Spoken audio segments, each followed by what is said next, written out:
back. You're watching Your Story. Now, as the 6th anniversary of the Marikana massacre has been observed this week, one story that isn't often told is the psychological trauma that policemen go through in the aftermath of these type of situations.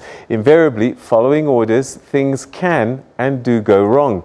But what effect does this have on them? Especially after these events, policemen are often the subject of continued vilification.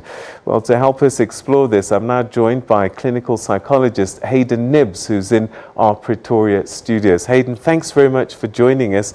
This Marikana story has highlighted quite a few things, but mostly on the victim side. And I was just wondering, is there a psychological issue for policemen after traumatic events like Marikana?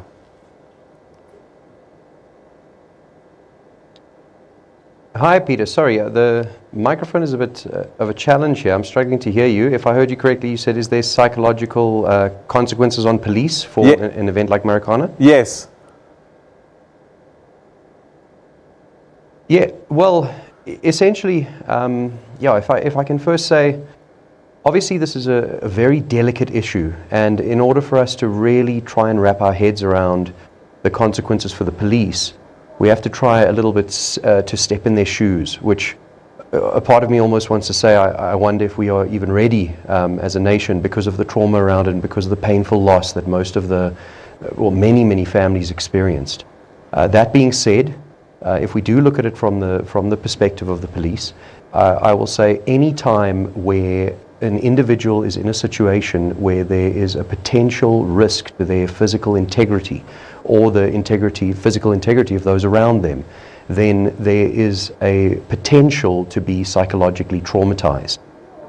In that sense, the police may have also experienced that.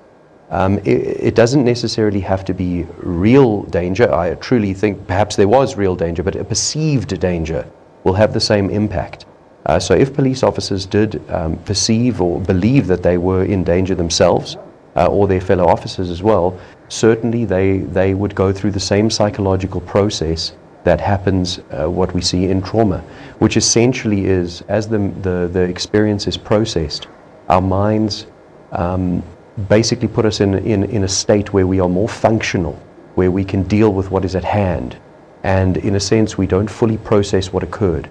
As a result, our minds, if I can oversimplify it, try to make us reprocess it, but we also re-experience the emotions. Classically, we want to then avoid it, and then we will have symptomatic responses where we will have flashbacks or nightmares, things like this. Ironically, instinctively, we don't want to feel it, but the pathway is to revisit it in a very therapeutic way so that the event can be processed in a way that our minds can settle it. How do they deal with the blame that they face? There's been a lot of vilification of the police since the event. How do they deal with their blame when, I guess, they were following orders in some instances? This would be an extremely difficult thing for them to actually deal with and manage, because on the one hand, yes, they are following orders. And in that sense, there can be a little bit of a distantiation from the responsibility. That being said, that blame may weigh very heavily on many of the officers. A very challenging perspective, because it is very hard for individuals to have empathy for them. And in that sense, very difficult to manage that. It would be a guilt that they carry, potentially.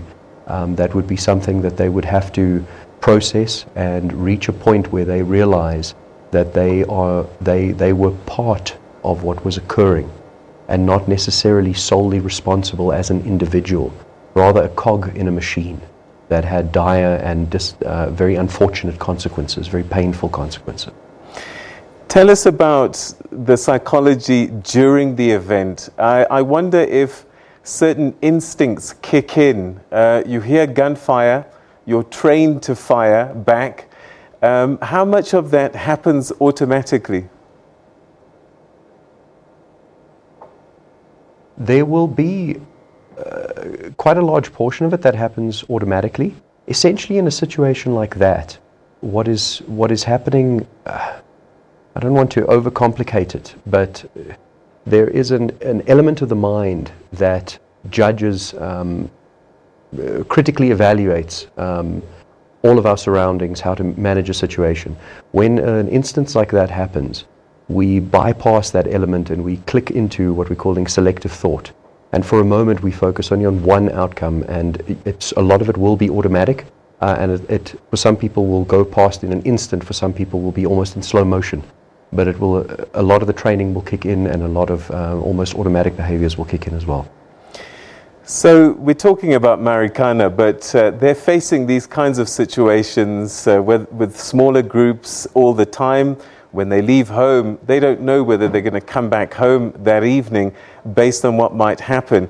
And I just wonder, long term, what are the kind of effects that this has on our policemen?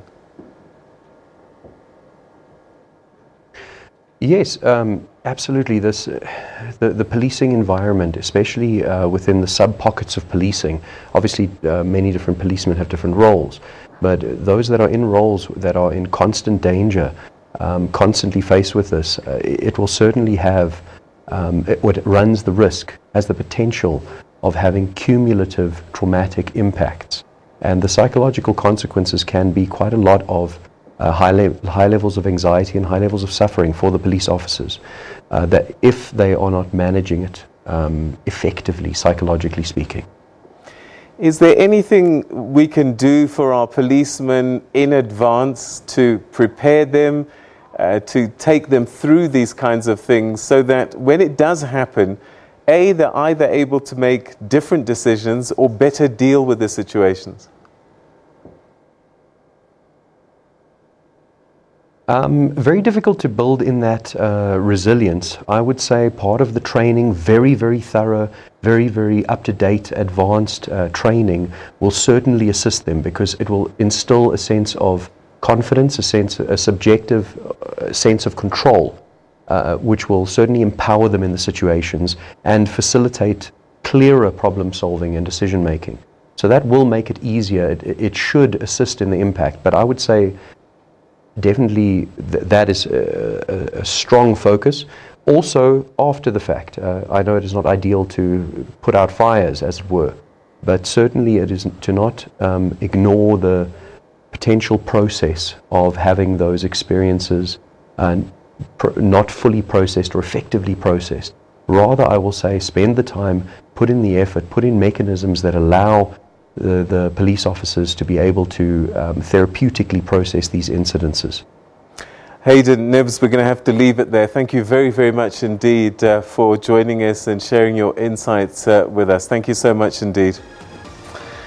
All right, so that was Hayden Knibbs joining us from our studios in Pretoria, talking about some of the trauma that policemen go through on a day. And it was a difficult week, remembering what happened at Marikana 6 years ago. And some policemen actually continuing to deal with what happened that day. And, you know, people will say they should have known better because they're policemen, but these things are not always that simple, are they? At the end of the day, they're human beings, of course. They suffer from such trauma. But I believe that's it from us.